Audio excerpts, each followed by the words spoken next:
Agora quero que você abra comigo em 1 Coríntios, capítulo 9, começando no versículo 24. Não sabeis vós que os que correm no estádio, todos na verdade correm, mas um só leva o prêmio? Correi de tal maneira que o alcanceis, e todo aquele que luta de tudo se abstém. Eles o fazem para alcançar uma coroa corruptível, mas nós, uma incorruptível. Assim corro também eu, não sem meta. Assim luto, não como desferindo golpes no ar. Antes, subjugo o meu corpo e o reduzo à servidão, para que, tendo pregado a outros, eu mesmo não venha a ser reprovado. E depois, no 3º capítulo, versículo 12, continuando no próximo capítulo. Aquele, pois, que pensa estar em pé, veja que não caia. Não veio sobre vós tentação, senão humana. Mas fiel é Deus, que não vos deixará tentar acima do que podeis. Antes, com a tentação, dará também o escape, para que a possais suportar. Os jovens, hoje em dia, enfrentam muitos problemas, especialmente a pressão dos colegas. E a palavra mais difícil para os jovens dizerem hoje é uma pequena palavra: não. Seja com drogas, seja ao pegar um cigarro, seja ao se envolver em sexo ilícito, o que for, essa é a palavra mais difícil. Você consegue dizer não quando a pressão dos colegas aparece? Quando os hormônios começam a subir? Quando a emoção está presente? Sim, todos nós somos tentados. Mas nenhuma tentação veio sobre você que outros não tenham enfrentado. Você pergunta, mas Jesus também foi tentado assim? Claro que foi. A Bíblia diz que ele foi tentado em todas as coisas como nós, mas sem pecado. Porque no momento em que você é tentado, Deus provê uma saída. Há um caminho de escape, ele o provê, mas você precisa tomar a decisão de seguir por esse caminho. E quando você toma essa decisão, o Espírito Santo está lá para ajudá-lo, dar-lhe força e coragem. E então, outro exemplo de jovem na Bíblia é Daniel. Em Daniel 1:8 diz: Daniel propôs no seu coração não se contaminar com a porção das iguarias do rei, nem com o vinho que ele bebia. Daniel era um jovem com propósito. Sua motivação para servir a Deus veio cedo, porque Nabucodonosor, o grande rei da Babilônia, foi até Jerusalém, capturou a cidade, o rei e alguns jovens judeus que ele queria levar para a Babilônia, para treiná-los na língua e nos costumes babilônicos, para que pudessem ajudá-lo a governar seu império. E um desses jovens era Daniel. Ele queria jovens sem defeitos, de boa aparência, instruídos em toda a sabedoria, com conhecimento e entendimento de ciência. Ele queria que Daniel fosse proficiente em física e nos estudos científicos da época. Durante o período de treinamento, trouxeram as melhores comidas para Daniel. Mas Daniel queria um estilo de vida simples. Ele preferia alimentos simples e não queria comer as iguarias ricas da mesa do rei. Ele pediu ao chefe do programa de treinamento, seu professor, para seguir essa dieta, mas o professor hesitou e disse: se o rei descobrir, eu perco a cabeça. Então Daniel sugeriu: por que você não nos dá 10 dias para tentar? Assim, durante 10 dias alimentaram Daniel e seus amigos apenas com legumes e água, a comida simples que ele costumava comer. E ao fim dos 10 dias, Daniel e seus amigos estavam mais fortes e com melhor aparência do que todos os outros que haviam comido as iguarias da mesa do rei. Quão diferente foi a atitude de Daniel em comparação com aqueles que mal esperam sair de casa para se entregar a excessos. Daniel havia sido levado a 1.500 milhas de distância de casa.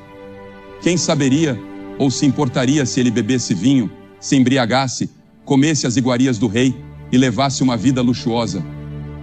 Mesmo longe de casa, Daniel viveu a vida que aprendera a viver como um jovem temente a Deus. Ele poderia ter ganho popularidade ao se entregar aos prazeres, mas aquele não inicial em sua juventude o preparou para dizer não em momentos decisivos. Foi esse não que o sustentou quando enfrentou a cova dos leões e quando ficou diante de Belsazar, o rei. Ele disse não, porque aprendera desde cedo que nos contaminamos com excessos. A Bíblia menciona 11 vezes os perigos da gula, do consumo excessivo de álcool, do uso de drogas e até do excesso de entretenimento como televisão. Em Lucas 21:34, Jesus disse: acautelai-vos por vós mesmos para que nunca vos aconteça que os vossos corações fiquem sobrecarregados com orgias, embriaguez e preocupações desta vida, e aquele dia vos pegue de surpresa. Paulo alertou: Não façais provisão para a carne, a fim de satisfazer as suas concupiscências. Pedro também disse: porque no tempo passado andastes em dissoluções, concupiscências, excessos de vinho, glutonarias, orgias e abomináveis idolatrias. E você, vive uma vida disciplinada, organizada? Sua vida está suficientemente estruturada para que você consiga dizer não às coisas que sabe que prejudicam o seu corpo? A Bíblia ensina que seu corpo é o templo do Espírito Santo. Deus não habita em edifícios de igreja. Deus vive em você. E nós, como grupo, formamos a igreja. Somos a assembleia que compõe o corpo de Cristo e usamos os prédios e suas instalações apenas como locais para nos reunirmos. E assim, é um edifício sagrado. É um edifício santo, como o templo era nos dias de Jesus e como as sinagogas eram consideradas. Mas o verdadeiro templo de Deus é o seu corpo. E, no entanto, muitas vezes você prejudica o seu corpo pela forma como o trata. Outro exemplo na Bíblia é o de José, um jovem que disse não e mudou a história. Ele era aparentemente o filho favorito de seu pai, o que despertou ciúmes e inveja nos seus irmãos. Eles decidiram matá-lo, mas Rúben, o mais velho, interveio e sugeriu que o jogassem em uma cova, deixando-o ali para morrer, sem que o pai soubesse. Contudo, alguns ismaelitas passaram por ali, e os irmãos decidiram vendê-lo como escravo, para que o sangue de José não estivesse em suas mãos. Assim, José foi levado para o Egito e vendido a Potifar, um oficial do faraó. José era jovem, forte e bonito. Gênesis 39 narra a tentação que ele enfrentou. A esposa de Potifar, uma mulher atraente e sedutora, tentou seduzi-lo. Ela disse: José, deite-se comigo. Venha para a cama comigo. Eu te quero desde o momento em que você chegou aqui. Agora não há ninguém por perto, meu marido está fora, venha comigo. Mas José respondeu: não, eu não farei essa grande maldade. Seu marido tem sido bom comigo e eu pecaria contra Deus se fizesse isso. Ela insistiu, implorou, mas José recusou. Finalmente, irritada com a rejeição, ela o acusou falsamente de tentativa de estupro. Quando seu marido chegou, ela mostrou o manto de José, que ele havia deixado para trás ao fugir da casa, e o acusou. Como resultado, José foi preso. Mesmo assim, Deus estava com José na prisão. E como muitos de vocês sabem, Deus usou José de forma poderosa, elevando-o a primeiro-ministro do Egito e permitindo que ele salvasse sua família durante uma grande fome. É uma história longa que não consigo contar em detalhes agora, mas tenho certeza de que a maioria de vocês a conhece. A Bíblia ensina que o sexo não é pecado. Deus o deu como um presente. O pecado está no uso errado do sexo. Deus deu a habilidade de amar fisicamente, mas dentro dos limites do casamento, não fora dele. O adultério é errado. Isso acontece quando duas pessoas casadas têm relações fora do casamento. A fornicação também é errada, quando pessoas solteiras têm relações sexuais. É pecado.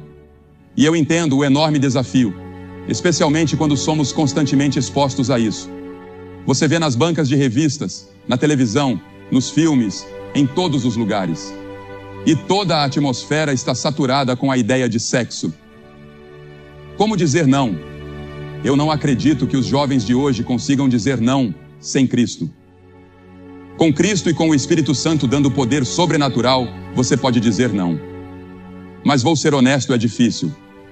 Contudo, as marcas de um cristão são o autocontrole e a autodisciplina. Paulo escreveu a Timóteo: conserva-te puro. Ele também disse: foge das paixões da mocidade, corre. Quando a tentação vier, corra. E também disse: antes, subjugo o meu corpo e o reduzo à servidão. E você? Faz isso? José fez, e Deus usou e abençoou grandemente a vida de José. Ele também pode usar e abençoar você se você disser não.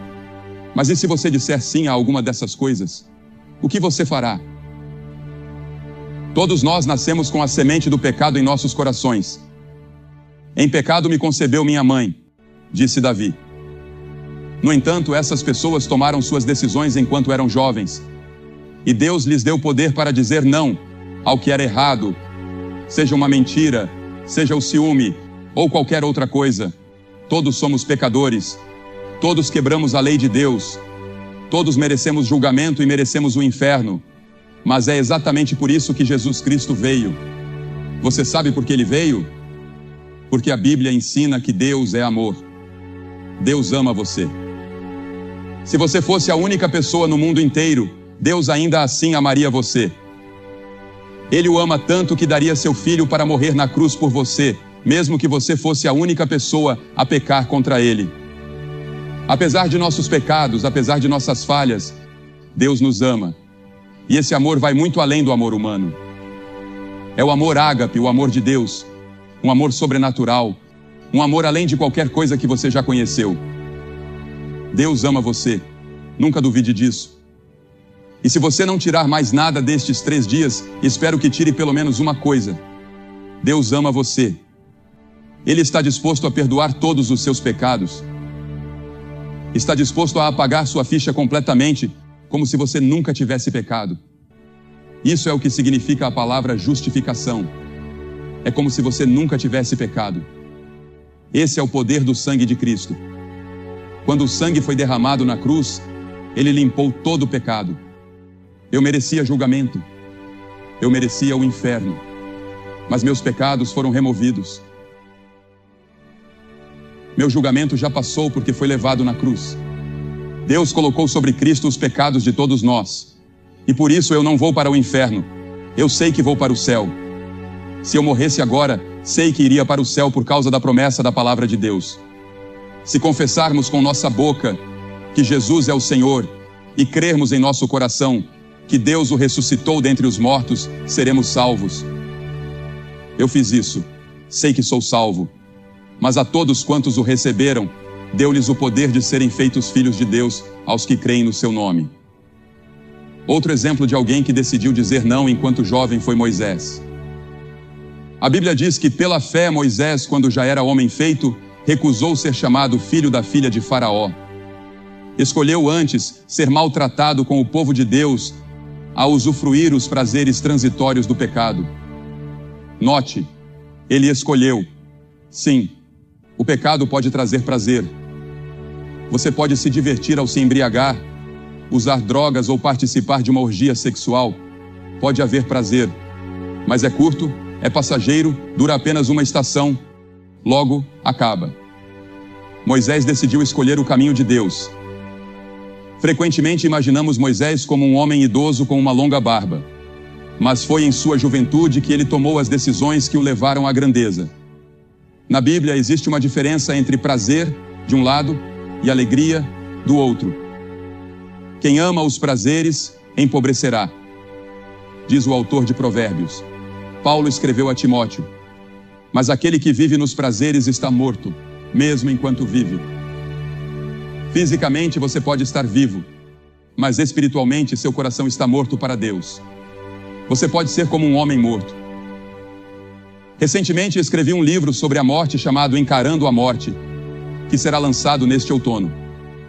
Nele abordei questões como eutanásia, suicídio e outras discussões atuais. O que é certo? O que é errado? Como enfrentamos essas situações? A Bíblia diz em 2 Timóteo que, nos últimos dias, os homens serão mais amantes dos prazeres do que amantes de Deus. O prazer apela à nossa carne e aos nossos desejos. Mas a alegria é algo diferente. Ela é profunda. Não importa o clima, os problemas ou as dificuldades, a alegria permanece.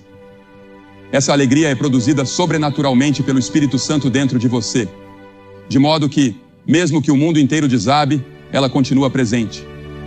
Em nossa propriedade, temos cerca de 15 a 20 nascentes, e a maioria delas seca em épocas de seca. Mas há uma que nunca falha. Assim é a alegria que vem de Deus. Não importa o que aconteça ou quão árida a situação pareça, essa alegria sempre está lá, sustentada pelo Espírito de Deus. Mas o prazer é diferente, ele é temporário. Dura apenas por uma breve temporada. E você? Jesus disse: bem-aventurados sois quando os homens vos odiarem, quando vos expulsarem do meio deles, vos insultarem e rejeitarem o vosso nome como sendo mau por causa do Filho do Homem. Regozijai-vos naquele dia e exultai de alegria, pois grande é a vossa recompensa nos céus. Porque assim fizeram os pais deles com os profetas. Ele diz que quando você sofrer por causa de Jesus e alguém zombar de você na escola, salte de alegria, alegre-se com isso. Você está fazendo isso por amor a Jesus. Ele também disse: regozijai-vos, porque os vossos nomes estão escritos nos céus. O seu nome está escrito no céu? Se está, regozije-se. Se não está, é melhor chorar e buscar a Cristo até que esteja. Jesus também disse: tenho-vos dito isso para que a minha alegria esteja em vós e a vossa alegria seja completa. Você pode ter a alegria de Cristo? Você tem essa alegria? Meus irmãos, considerem motivo de grande alegria o fato de passarem por diversas provações, escreveu Tiago. Moisés escolheu a alegria de seguir a Deus em vez de desfrutar de todos os prazeres do Egito. Moisés era o herdeiro do trono do Egito, um homem poderoso que realizou grandes feitos ali. Mas ele deixou tudo isso para seguir a Deus no deserto e se juntar ao povo desprezado que eram escravos no Egito. E então há Jesus. A Bíblia diz que ele foi tentado em todos os aspectos como nós somos, mas sem pecado. O diabo o levou ao deserto e o tentou 3 vezes. Jesus estava faminto. Ele não havia comido por 40 dias e 40 noites. Estava cansado e com sede. Você pode dizer, mas ele era Deus, ele era diferente. Não, naquele momento ele havia se despojado de todos os seus poderes sobrenaturais. Ele enfrentou o diabo como um homem comum, exatamente como nós. O diabo disse: se tu és o Filho de Deus, manda que estas pedras se transformem em pão. Você pode alimentar o mundo inteiro. Não haverá mais fome no mundo. Você pode resolver todos os problemas sociais agora mesmo, Jesus. Mas sabe o que Jesus fez? Ele não discutiu nem debateu com o diabo. Ele apenas citou as Escrituras. Disse: está escrito, nem só de pão viverá o homem, mas de toda palavra que sai da boca de Deus. Então veio a segunda tentação, quando o diabo disse: se tu és o Filho de Deus, lança-te daqui para baixo, porque está escrito: ele dará ordens aos seus anjos a teu respeito, e eles te sustentarão com as mãos, para que não tropeces em alguma pedra. O diabo estava dizendo: salta daqui. Faça um grande espetáculo e as pessoas acreditarão. Você não precisa ir à cruz. Não precisa morrer como está planejando para salvar o mundo. Faça isso e todos acreditarão quando virem os anjos te segurando no ar. Mas Jesus respondeu: também está escrito, não tentarás o Senhor teu Deus. Então veio a terceira tentação: tudo isso eu te darei se você se prostrar e me adorar. Ele mostrou ao mundo todo o poder, todo o ouro, todo o petróleo e riquezas. Tudo isso será seu. E Jesus não discutiu com o diabo sobre sua autoridade de oferecer aquilo. Afinal, ele é chamado de Deus deste mundo, príncipe da potestade do ar, o príncipe deste mundo. O diabo tem grande poder, autoridade e riquezas, e ele pode oferecer tudo isso se você apenas se curvar, apenas acenar a cabeça e concordar. Certo, diabo, vou com você um pouco. Mas Jesus não cedeu. Ele disse: vai-te, Satanás, porque está escrito: ao Senhor teu Deus adorarás, e só a Ele servirás. E a Bíblia diz que depois dessas 3 tentações, o diabo deixou Jesus, e os anjos vieram e o serviram. Note essas 3 coisas. Jesus citou as Escrituras. Ele estava cheio do Espírito. Ele estava na vontade de Deus. Você está disposto a dizer nesta noite não às tentações do diabo, e sim ao chamado de Cristo? Cristo que te diz: arrepende-te dos teus pecados. Isso significa mudar sua maneira de viver. Siga-me. Ah, mas você diz: Billy, eu sou membro da igreja, fui batizado e confirmado. Isso é maravilhoso. Mas seria ainda mais maravilhoso se você reconfirmasse sua confirmação. Seria extraordinário rededicar-se às promessas feitas no batismo e na confirmação. Seria lindo dizer: quero rededicar minha vida ao Senhor. Ou para alguns, como fizeram mais de 30% ontem à noite: estou recebendo a Cristo pela primeira vez. Quero vir a Cristo agora. Quero que meus pecados sejam perdoados. Não quero correr o risco de morrer sem Deus. Você conhece Cristo? Você já o recebeu? Você pergunta: Billy, o que preciso fazer? 3 coisas. Primeiro, esteja disposto a mudar seus caminhos. Isso é chamado de arrependimento na Bíblia. Segundo, receba Cristo pela fé. Você não trabalha por isso. Não compra. É um presente gratuito e você o recebe. E terceiro, esteja disposto a segui-lo. Lendo a Bíblia, orando, testemunhando, vivendo de forma que o amor brilhe através de sua vida. É isso que significa seguir a Cristo. É isso que significa dizer não às coisas que o diabo gostaria que você seguisse. Eu vou pedir para você tomar essa decisão hoje à noite. Eu vou pedir para você fazer algo que vimos centenas de pessoas fazerem ontem à noite. E vimos pessoas em todos os continentes, em mais de 60 países. Eu vou pedir para você se levantar do seu assento e vir à frente deste palco e dizer: hoje à noite eu quero Cristo no meu coração. Eu quero saber, eu quero ter certeza, eu quero rededicar minha vida a Ele. Eu quero um novo poder na minha vida, uma nova alegria na minha vida. Eu quero o perdão pelos meus erros e falhas passadas. Eu quero começar um novo caminho. Hoje à noite eu vou pedir para você se levantar do seu assento.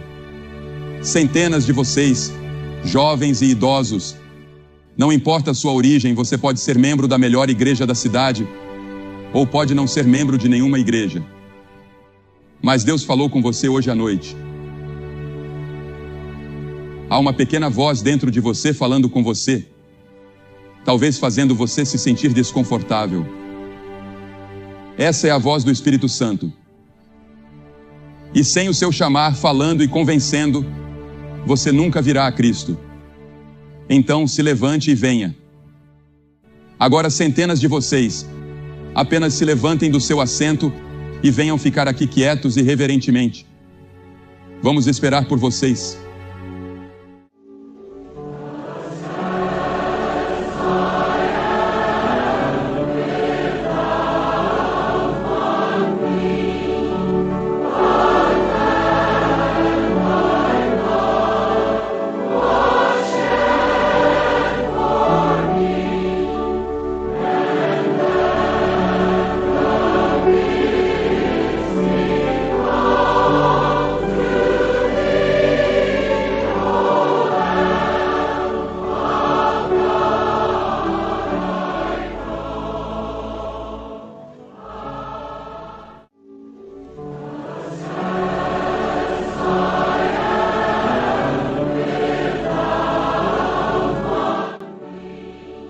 Para você que tem assistido pela televisão, Deus tem falado com você, e você vê aqui dezenas, talvez até centenas de pessoas que estão vindo para fazer o seu compromisso com Cristo aqui em North Dakota e Minnesota. Você pode vir a Cristo exatamente onde está, no seu quarto, em um bar ou onde quer que você esteja. Diga sim a Cristo.